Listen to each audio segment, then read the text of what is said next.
दस्तूर न्यूज में आपका इस्तकबाल है। देखिएगा आज की ये खबर। दरगाह काजीपेट के अहाते में आज बरोज़ इतवार मिल्लत राबता कमेटी के ज़ेर एहतमाम वक्फ बिल के खिलाफ एक अहम राउंड टेबल इजलास मुनक्किद हुआ। इस इजलास की सदारत मिल्लत राबता कमेटी के सदर, दरगाह के सज्जादा नशीन और रियासती हज कमेटी के चेयरमैन सैयद गुलाम अफजल बियाबानी अलमारूफ खुसरो पाशा ने की। अपने खिताब में उन्होंने मरकज़ी हुकूमत पर शदीद तनकीद करते हुए कहा कि वज़ीर-ए-आज़म नरेंद्र मोदी की क़ियादत में मुसलमानों और अक़लियतों को निशाना बनाते हुए मुतालबा किया कि जो सियाह कानून लाया गया है इसे फ़ौरन वापस लिया जाए, वरना तमाम मज़ाहिब, अक़वाम और सेकुलर ज़हन रखने वाले अफराद के साथ मिलकर एक पुरअमन मगर ज़बरदस्त एहतजाज किया जाएगा। इस मौके पर उन्होंने याद दिलाया कि माजी में NRC और CA जैसे कवानीन के खिलाफ वरंगल में बड़े पैमाने पर रैलियां और जलसे मुनक्किद किए गए थे, जिसके बाइस उन काले कवानीन का रास्ता रोका गया था। उन्होंने वाज़े किया कि अगर मरकज़ी हुकूमत ने इस नए कानून को वापस न लिया तो मुत्तहिदा वरंगल के हर सेकुलर फर्द को साथ लेकर एक मुनज़्ज़म तहरीक शुरू की जाएगी।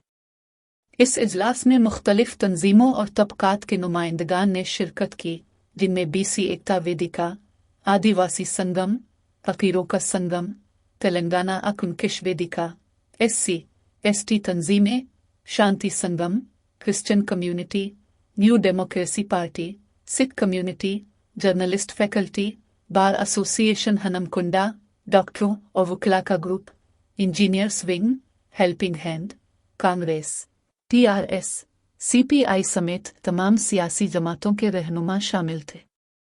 इस राउंड टेबल कॉन्फ्रेंस में शुरकाए इजलास में नुमायां शख्सियात शामिल रहे, जिसमें AICC सेक्रेटरी और तेलंगाना इंचार्ज और साबिक रुकन पार्लियामेंट उशोनाथन साहिब, हल्के वरंगल मगरिब के रुकन असेंबली नायर राजेंद्र रेड्डी, जिला वरंगल कांग्रेस सदर अरुबली सवर्ना, कांग्रेस के रहनुमा Mirza Aziz, MD Ayub, corporator Furqan, corporator Ghazali, advocate Abu Bakar, advocate Mudassir Ahmed Qayyumi, Syed Masood, BRS leader Mohammed Abdul Quddus, Samad, Firoz, Mahmood, doctor Anees Siddiqui, doctor Wali Allah Qadri, Maulana Jafri, Maulana Fasi Aldin Qasmi, Syed Bakhtiyar Biyabani, Shoaib Baba, Idris Biyabani, Maulana Atiq अर-रहमान, मुफ्ती मिनहाज साहिब, मुफ्ती ज़िक्रिया, सत्तार कासियत बख्तियार बियाबानी, शुएब बाबा, इदरीस बियाबानी,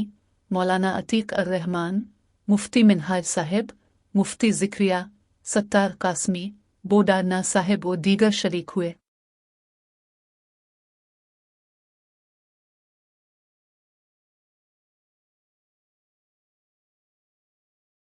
ప్రత్యేకించి హిందుత్వ ఫోల్డ్లో ఉండబడిన అమాయక బీసీ సమాజము సంబరపడుతున్న పరిస్థితి ఉంది.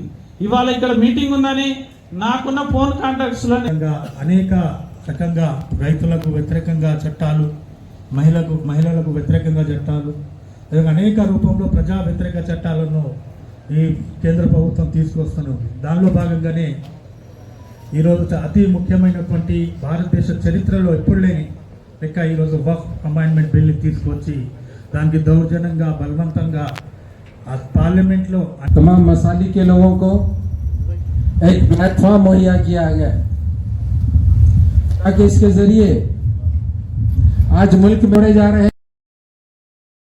बाद अज़ा मौलाना सैयद गुलाम अफजल बियाबानी अलमारूफ खुसरो पाशा ने मीडिया से खिताब किया। आने के बाद बिल में क्या नक़ाइस है, कई लोगों को मालूम ही नहीं था कि वक्फ बिल में क्या है।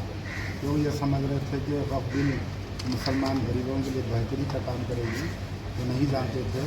इसके ऊपर कई लोगों के तकारीर हुए, तबादुल ख्याल हुआ कि बिल में किस किस्म के नक़ाइस है, बिल हमारी मजहबी आज़ादी को कैसा कुचलने जा रहा है, ये बिल के ज़रिए मुसलमानों को कैसी तकलीफ दी जा रही है, उसके ताल्लुक़ से गुफ्तगू रही। और आइंदा जो भी एजुकेशन है हमारे साथ SC, BC और दूसरे ऑर्गेनाइजेशन के सब हमारे साथ रहें ताकि हमारा एजुकेशन कामयाब रहे और मोदी सरकार का जो काला कानून बना है वो वापस लें। और हम उम्मीद करते हैं उससे पहले कि सुप्रीम कोर्ट ऑफ इंडिया से कि एक हमारा एक ऐसा कॉन्स्टिट्यूशन है जहाँ पर सबको इंसाफ मिलेगा और उम्मीद करते हैं कि सुप्रीम कोर्ट हमारे साथ इंसाफ करे। और एक बात, आप यहाँ पर SC BC साथ ही साथ मसालिक की बात करा मैं, आज हमारे पास BRS यानी BRS कांग्रेस और कई जो भी तंजीमों में काम करने वाले मुस्लिम नौजवान मुस्लिम कायदीन थे, सबको अलहमदिल्ला एक प्लेटफॉर्म पे देखा गया। सबने इत्तेहाद का उलमा इकराम के साथ साथ सियासी कायदीन इत्तेहाद का मुजाहरा करे। और यहाँ के बार एसोसिएशन के जो प्रेसिडेंट है वो भी आए थे, यहाँ के डॉक्टर्स भी आए थे और कई इंजीनियर्स भी आए थे। एक अच्छा तबका रहा। इंशाल्लाह आइंदा हम बेहतर तरीके से एहतजाजी प्रोग्राम को आगे ले सकते हैं।